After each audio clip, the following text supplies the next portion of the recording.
Hello everyone, my name is समीक्षा। आज का हमारा टॉपिक है इलेक्ट्रोकेमिस्ट्री। ठीक है, तो ये हमारे एनसीईआरटी का सेकंड चैप्टर है जो आज हम डिस्कस करेंगे। इलेक्ट्रोकेमिस्ट्री, ठीक है, नाम में ही है, या तो इसमें इलेक्ट्रिक करंट की कुछ बातें होंगी और केमिस्ट्री से केमिकल रिएक्शन की कुछ बातें होंगी। ठीक है, मतलब हम दो प्रोसेस ऐसे करेंगे, ऐसे पढ़ेंगे, या तो हम इलेक्ट्रिक करंट दें तो केमिकल रिएक्शन बने, केमिकल रिएक्शन करें तो इलेक्ट्रिक करंट प्रोड्यूस हो। ठीक है, तो इसमें दो टाइप के हम सेल पढ़ते हैं। एक तो हम पढ़ते हैं इलेक्ट्रोकेमिकल सेल, जो हमारे फर्स्ट पार्ट में हम यही पढ़ेंगे। दूसरा हम पढ़ेंगे इलेक्ट्रोलिटिक सेल, जो चैप्टर के बीच में एक टॉपिक है हमारा, इलेक्ट्रोलिटिक सेल।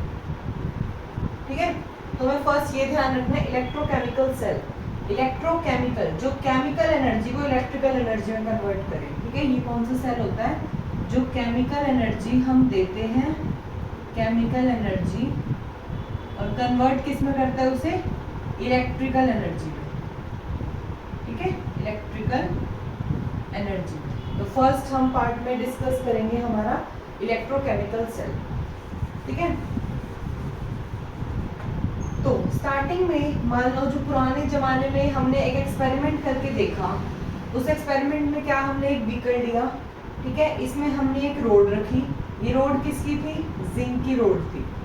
ठीक है, और जो सॉल्यूशन था वो कॉपर सल्फेट का सॉल्यूशन था। बीकर थी, रोड थी, रोड को इलेक्ट्रोड कहते हैं, इसमें सॉल्यूशन है और ये रोड जिंक की है। ठीक है, जैसे ही जिंक की रोड को इसके अंदर डिप किया, इस सॉल्यूशन के अंदर डिप किया, तो हमने क्या क्या देखा कि जो जिंक की रोड है धीरे धीरे पतली होती जा रही है। ठीक है, और कॉपर सल्फेट जो ब्लू कलर का सॉल्यूशन था वो धीरे धीरे फेड हो रहा है। ठीक है, जिंक की रोड पतली होती जा रही है और जो कलर है वो फेड होता जा रहा है। ठीक है, और यहाँ पे रेड प्रेसिपिटेट बनते जा रहे हैं। ठीक है, तो ये सारी केमिकल प्रोसेस हुई और टेम्परेचर बढ़ रहा है। यहाँ पे क्या क्या हुआ, टेम्परेचर इंक्रीज हुआ, कलर फेड हुआ, कलर फेड हुआ। ठीक है, जिंक की रोड डिक्रीज हो गई। ठीक है, और रेड प्रेसिपिटेट बन गया। ठीक है, रेड प्रेसिपिटेट बन गया। तो इन चारों से हमने क्या देखा कि जिंक अपने इलेक्ट्रॉन लूज करना शुरू कर दिए। जिंक जो है वो जिंक ने अपने इलेक्ट्रॉन लूज करे तो वो जिंक 2+ में कन्वर्ट हो गया, और ये जो इलेक्ट्रॉन है वो कॉपर ने ले लिए, ने अपना रिडक्शन किया। कॉपर ने वही इलेक्ट्रॉन्स लेके अपना आप को रिड्यूस करा और कॉपर ने अपना रिडक्शन कराया, और ओवरऑल टेम्परेचर इंक्रीज हुआ, मतलब हीट रिलीज हो रही थी, हीट रिलीज हो रही थी। और ये एक टाइप की कैसी प्रोसेस थी, स्पॉन्टेनियस। इसका डेल्टा जी की वैल्यू जो थी <0 थी, तो ये एक स्पॉन्टेनियस प्रोसेस दे रही थी। तो इस प्रोसेस से हमें फायदा कुछ भी नहीं हुआ। ठीक है, तो हमने क्या किया, ऐसे ही प्रोसेस को इस तरीके से करना चाहा कि जिससे हमें इलेक्ट्रिकल एनर्जी मिले, कोई काम की चीज मिले। हमें तो इसमें सिर्फ हीट रिलीज हो रही थी।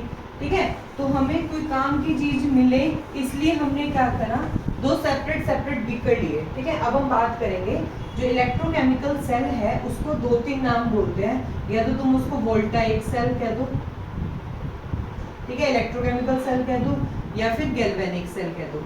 ये तीनों एक ही चीज है। ठीक है, इन तीनों का एक एग्जांपल है जो तुम्हारी बुक में गिवन है, वो है डेनियल सेल। डेनियल सेल जो कि जिंक और कॉपर का सेल है। ठीक है, तो इस यहाँ पे अब हम डिस्कस करेंगे जिंक और कॉपर के सेल को। ठीक है,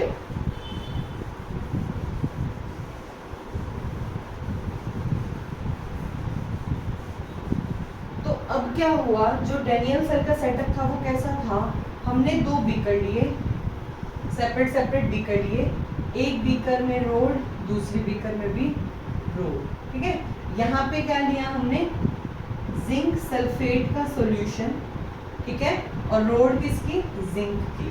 ठीक है, यहाँ हमने लिया कॉपर सल्फेट का सॉल्यूशन और कॉपर की रोड ले ली। अब क्या करेंगे, हम इनको आपस में कनेक्ट कर देंगे किसी अमीटर के थ्रू, जिससे हमें पता लगे कि करंट फ्लो कहाँ हो रहा है। उसके बाद यहाँ पे जिंक सल्फेट का सॉल्यूशन है, यहाँ हमारा कॉपर सल्फेट का सॉल्यूशन है। ठीक है, और अब हमें क्या करना है, देखो, तो जैसे यहाँ पे सेटअप कर दिया हमने, तो जिंक क्या करेगा, जिंक अपना ऑक्सीडेशन करना चाहेगा, तो जिंक 2+ में कन्वर्ट होता जाएगा, तो जिंक 2+ बन के सॉल्यूशन में आता रहेगा और उसके इलेक्ट्रॉन रोड में रहते जाएंगे, ठीक है। और ये इलेक्ट्रॉन धीरे धीरे फ्लो होके वायर के थ्रू पास हो जाएंगे और कहाँ जाएंगे, कॉपर जो 2+ में था, कॉपर यहाँ पे 2+ में था, वो इन इलेक्ट्रॉन को लेके खुश हो जाएगा और खुद को किस में कन्वर्ट कर देगा, कॉपर में, ठीक है। तो जिंक ने अपना क्या करवाया, ऑक्सीडेशन, और कॉपर ने उधर क्या कर लिया, अपने आप को रिडक्शन, ठीक है। ये प्रोसेस चलती गई, हमें इलेक्ट्रिक करंट मिलता गया।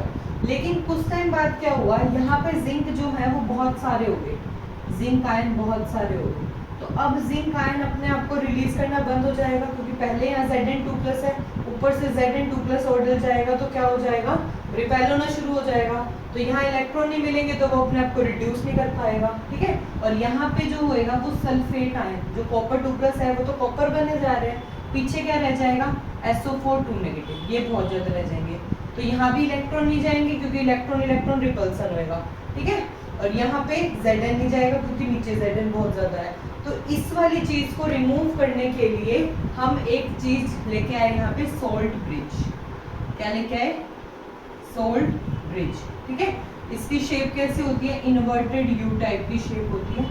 इसके अंदर जो सॉल्यूशन भरा जाता है वो KCl या K2SO4 का, जो कि प्रिपेयर होता है अगर सॉल्यूशन में, अगर सॉल्यूशन में, ठीक है। ये अगर सॉल्यूशन क्या होता है, ये सिर्फ इस सॉल्यूशन को लिक्विड फॉर्म में कन्वर्ट कर देता है, थोड़ी इसकी थिकनेस बढ़ा देता है, जेली टाइप। तो यहाँ पे क्या हो जाता है, K+ और Cl, और ये कैसा होना चाहिए, इनर्ट होने चाहिए, ठीक है, इनर्ट, रिएक्ट नहीं करने चाहिए। तो यहाँ पे हम क्या लगाएंगे, इन बीकर में हम ऐड कर देंगे ये सोल्ट ब्रिज को, ठीक है। इस बीकर में हम ऐड कर देंगे सोल्ट ब्रिज को, और यहाँ होएगा हमारा KCl, ठीक है। अब ये जो जिंक आयन एक्स्ट्रा इसमें आए जा रहे थे, वो ये Cl नेगेटिव ले लेगा, और इधर जो SO4 2- बचे जा रहे थे वो ये K+ लेके न्यूट्रलाइज कर देगा। तो ये जो बाकी एक्स्ट्रा आ रहे थे उनको न्यूट्रलाइज करने के लिए इसने हेल्प कर दी, ठीक है। तो अब वही प्रोसेस जो होगी वो दोबारा शुरू होती जाएगी और हमें इलेक्ट्रिक करंट मिलता जाएगा, ठीक है। अब हम एक चीज याद रखते हैं, लोन से तुम क्या याद रखोगे कि तुम्हारा लेफ्ट साइड पे ये तुम्हारा सेटअप है, इसका लेफ्ट साइड, ये इसका राइट साइड, ठीक है। लेफ्ट साइड पे ऑक्सीडेशन हो रहा है, ठीक है। लेफ्ट साइड पे एनोड होएगा।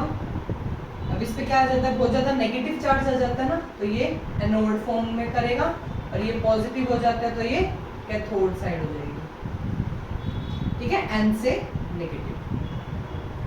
तो ये 4 चीजें याद रखना है। तो इसको लेफ्ट हाफ सेल बोल देंगे, ऑक्सीडेशन हाफ सेल बोल देंगे, नेगेटिव हाफ सेल, या फिर anode half cell full setup, ठीक है। अगर ये लेफ्ट साइड है तो ये राइट साइड है, यहाँ ऑक्सीडेशन हो रहा है तो इधर रिडक्शन हो रहा है, ठीक है। ये नेगेटिव है तो ये पॉजिटिव है, ये एनोड है तो ये कैथोड है। तुम बस एक साइड का याद रखो लोन से, बाकी राइट साइड वाला तुम्हें अपने आप इससे याद हो जाएगा, ठीक है। तो हमारी एक डैनियल सेल क्या बनी कि जिंक तो अपना ऑक्सीडेशन करवा रहा है, ये हाफ सेल हो गई हमारी जिंक की, और कॉपर जो है वो वही 2 इलेक्ट्रॉन लेके और क्या बना रहा है, कॉपर बना रहा है, ठीक है। तो जिंक अपना ऑक्सीडेशन करा रहा है, कॉपर अपना रिडक्शन करा रहा है, और इन दोनों से मिलके ही कंप्लीट एक सेल तैयार होती है हमारी डैनियल सेल। जिंक प्लस में कॉपर 2 पॉजिटिव, क्या बनता है ये, जिंक 2 पॉजिटिव प्लस कॉपर। तो ये हो जाती है हमारी डैनियल सेल की इक्वेशन, और ये हमारा डैनियल सेल का सेटअप। उसके बारे में तुम सब कुछ इसकी बातें लिख सकते हो, सॉल्ट ब्रिज के बारे में लिख सकते हो, इसके अंदर क्या क्या प्रेजेंट होता है वो सब लिख सकते हो, ठीक है। तो ये था तुम्हारा प्रॉपर डैनियल सेल। तो ये जो हमारा डैनियल सेल का सेटअप था, इसके अंदर हमने ये सारी बातें देख ली। तो हमारा जो इलेक्ट्रॉन फ्लो हो रहे हैं वो एनोड से कैथोड की तरफ हो रहे हैं, तो करंट जो होता है वो अपोजिट डायरेक्शन में फ्लो करता है, ठीक है। करंट जो होता है वो अपोजिट डायरेक्शन में फ्लो करता है, ठीक है। उसके बाद इसका एक्सटर्नल जो पोटेंशियल होता है, 3 केस पढ़ेंगे अब हम, ठीक है, जो तुम्हारी एनसीईआरटी बुक में केस दे रखे हैं 3, कि अगर एक्सटर्नल पोटेंशियल तुम्हारा लेस देन 1.1 वोल्ट होता है तो यही प्रोसेस चलती है कि जिंक से इलेक्ट्रॉन फ्लो होते हैं कॉपर की तरफ, जिंक एनोड साइड होता है और कॉपर पे कैथोड होता है, ठीक है। लेकिन अगर ये एक्सटर्नल पोटेंशियल हमारा इक्वल टू 1.1 वोल्ट हो जाए तो जो ओवरऑल प्रोसेस है वो रुक जाएगी, कोई भी इलेक्ट्रॉन फ्लो नहीं करेंगे, कोई एनोड कैथोड कुछ भी नहीं होगा। ठीक है। अगर यही एक्सटर्नल तुम्हारी पोटेंशियल ग्रेटर देन 1.1 वोल्ट हो जाए तो जो भी प्रोसेस हमारी फर्स्ट में चल रही थी वो बिल्कुल रिवर्स हो जाएगी। अब इलेक्ट्रॉन फ्लो करने लग जाएंगे कॉपर से जिंक की तरफ, ठीक है, और जिंक पे कैथोड बन जाएगा और यहाँ कॉपर की साइड एनोड बन जाएगा। तो ये 3 केसेस ध्यान रखना, कोई भी छोटे वाले क्वेश्चंस में इनके बारे में पूछा जा सकता है। ठीक है।